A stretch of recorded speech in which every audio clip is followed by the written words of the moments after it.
오늘의 말씀 고린도후서 9장 1절에서 5절 말씀입니다. 성도를 섬기는 일에 대하여는 내가 너희에게 쓸 필요가 없나니 이는 내가 너희의 원함을 알미라. 내가 너희를 위하여 마게도냐인들에게 아가야에서는 1년 전부터 준비하였다는 것을 자랑하였는데 과연 너희의 열심이 퍽 많은 사람들을 분발하게 하였느니라. 그런데 이 형제들을 보낸 것은 이래 너희를 위한 우리의 자랑이 헛되지 않고 내가 말한 것 같이 준비하게 하려 함이라. 혹 마게도냐인들이 나와 함께 가서 너희가 준비하지 아니한 것을 보며 너희는 고사하고 우리가 이 믿던 것에 부끄러움을 당할까 두려워하노라. 그러므로 내가 이 형제들로 먼저 너희에게 가서 너희가 전에 약속한 연보를 미리 준비하게 하도록 권면하는 것이 필요한 줄 생각하였노니 이렇게 준비하여야 참 연보답고 억지가 아니니라. 오늘은 큐티 다이어리의 질문들을 따라가며 진행하도록 하겠습니다. 첫 번째 질문, 바울이 마게도냐 사람들에게 자랑한 내용은 무엇이며 이를 통해 그들은 어떻게 행동했습니까? 2절 말씀에 이는 내가 너희의 원함을 알미라. 내가 너희를 위하여 마게도냐인들에게 아가야에서는 1년 전부터 준비하였다는 것을 자랑하였는데 과연 너희의 열심이 퍽 많은 사람들을 분발하게 하였느니라. 사실 마게도냐 지역의 성도들이 그 극심한 환난과 가난 속에서도 힘에 지나도록 헌금하는 일에 열심을 내었던 것은 바울이 그들에게 아가야 지역, 즉 고린도 교회를 말하는 것이지요.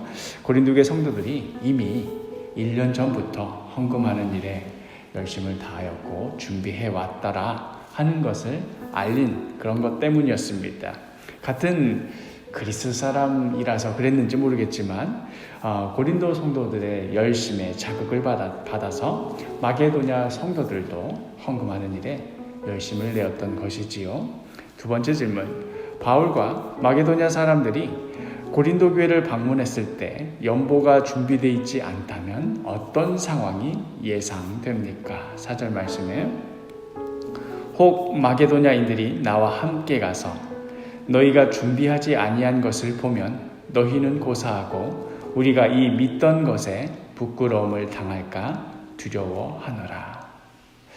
이미 1년 전부터 헌금하는 일에 열심을 내고 준비를 잘 해오고 있었노라고 바울이 그렇게 고린도 교회 성도들을 두고 이렇게 자랑하였건만 막상 가봤더니 말로만 그랬던 것이고 실상은 아무런 준비도 되지 않아서 그래서 그제서야 마게도냐 지역에서 성도님들이 오셨습니다. 우리도 모두 준비합시다 하고 부랴부랴 준비하게 될까 바울은 내심 걱정이 되었던 것입니다. 사실 고린도 교회 성도들이 1년 전부터 헌금을 준비해 오고 있던 것은 사실이었습니다. 다만 그 사이에 고린도 교회 성도들과 바울 사이에 어떤 오해와 갈등이 생기게 되면서 혹시 그 일로 인하여서 예루살렘 성도들을 돕기 위한 헌금을 준비하는 일이 중간에 멈춰섰을 가능성도 있었기 때문에 그것이 염려되었던 것이겠지요. 시작은 했지만 마무리가 되지 않았을까? 그것을 염두에 두고 한 말씀입니다.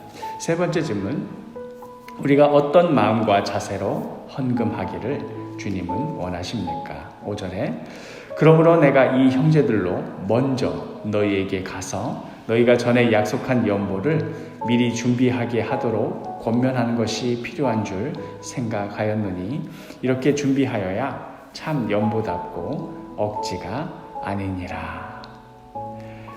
그리하여서 바울은 우리가 어제 말씀 가운데 함께 나눴던 그 형제들 디도와 그 이름을 알지 못하는 두 형제를 고린도에 미리 보내어서 그간 준비해왔던 헌금들을 잘 점검하기를 원했던 것입니다. 이런 모습을 보면서 헌금은 기쁜 마음으로 마음에 감동이 되는 대로 해야 되는 것 아닌가 하는 그런 관점에서 보자면 헌금을 얼마 기간 동안 준비하고 사람을 보내고 점검을 하고 마무리를 하고 이런 것을 보면 마치 좀 헌금하는 일이 좀 인위적인 것 아닌가, 마치 어떤 공무원이 무슨 프로젝트를 준비하고 실행하는 것처럼 그렇게 보이지는 않는가 하는 생각이 들 것입니다. 우리가 흔히 가난한 이들을 위한 성자다 하는 그런 사람들의 에피소드를 듣게 되면 뭘 준비하고 계획하고 이랬다기보다는 길 가다가 불쌍한 사람을 보면 그 자리에서 주머니를 다 털어서 주었다더라. 또 가다가 또 만났을 때 줄 것이 없어서 겉옷을 벗어주었다더라 하는 식의 그런 이야기를 듣고 또 그런 것들이 우리에게 많은 감동을 주기 때문이기도 하지요. 그러나 헌금은 단순히 어떤 순간적인 감정이나 동정심에 의해서 흔쾌히 베푸는 어떤 그런 행위가 아닙니다. 이 헌금을 통하여서 궁극적으로 하려는 것은 현재 어려움 가운데 있는 예루살렘의 성도들을 돕기 위한 것입니다. 다른 사람들을 돕기 위한 방법이 그 순간 무언가를 적선한다거나 오늘은 열심히 내서 돕지만 내일은 오늘 다 줘버려서 더 이상 도울 것이 없는 그런 방식으로 돕는 것이라기보다는 그런 식으로 한다는 것은 오히려 그 순간의 어떤 감정에 충실한 것이겠지요. 예를 들어서 우리가 노숙자를 위한 음식을 준비한다. 예를 든 겁니다. 그렇게 했을 때 우리가 음식을 얼만큼 준비할 것이며 또 음식을 준비해 갔을 때 그때 오는 노숙자들이 그 수가 어느 정도 될까 이런 것들을 다 계획하고 또 규모 있게 음식 분배를 해야지 그저 불쌍하다고 처음에 오신 분들에게 마음껏 다 베풀어 주고는 그간 굶었던 것 오늘 한꺼번에 다 해소하십시오 하고는 다 주고는 그 이후에는 그 사람들이 다 먹어버려서 그 이후에 오는 노숙자들은 더 줄 것이 없어서 빈손으로 보내는 그런 일은 없어야 될 것입니다. 그런 의미에서 바울은 이 모든 헌금을 준비하는 일에 있어서 규모 있게 계획적으로 또 그리고 공정하고 투명하게 진행하려고 했던 것입니다. 마지막 질문. 헌금을 드리면서 미리 준비해서 아낌없이 그리고 기쁜 마음으로 드리는 자가 되기 위해 나의 헌금 생활 속에 변화되어야 할 부분이 있다면 무엇입니까? 오늘의 말씀은 어떠한 자세로 또 어떠한 삶의 방식으로 헌금할 것인가 하는 말씀입니다. 지난 주일에도 우리가 함께 말씀을 나누었듯이 우리가 가진 것의 10분의 1은 주님께 드리고 나머지 10분의 9는 내 마음대로 해도 되고 하는 그런 것이 아닙니다. 모든 것이 다 주님의 것이고 따라서 이 모든 것을 우리가 사용할 때에 주님을 위해 어떻게 쓸 것인가 하는 규모 있는 계획이 필요합니다.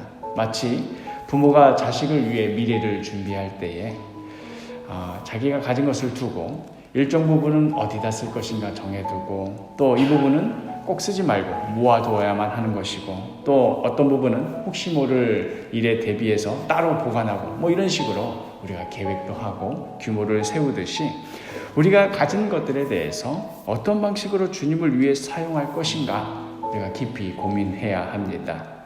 이거는 주님을 위해 써야 되는 것인데 죄송스럽게도 나를 위해 쓰다니 하는 그런 죄책감에 젖어 살란 말이 결코 아닙니다. 나를 위해 쓰는 것이 궁극적으로는 그것을 통해서 주님을 위해 무엇을 할 것인가 하는 그 방향성이 중요한 것입니다. 우리 각자의 삶을 되돌아보고 우리의 삶을 온전히 주님께 드리기 위하여서 우리가 가진 시간, 돈, 열정, 에너지, 모든 관계성 등을 깊이 고민해 보시기를 바랍니다. 그래야 우리가 먹든지 마시든지 이 모든 것이 주님을 위한 것이 되도록 꼼꼼하게 계획도 세우고 또 세우다 보니 뭐가 잘 안 맞을 때는 중간에 보정도 해가면서 우리에게 주신 하나뿐인 이 인생을 주님을 위하여서 알뜰하게 살뜰하게 잘 꾸려나가시기를 바랍니다. 이러한 복이 우리 사도교회 식구들 한 사람 한 사람 가운데 오늘 하루도 가득가득하기를 간절히 축복합니다.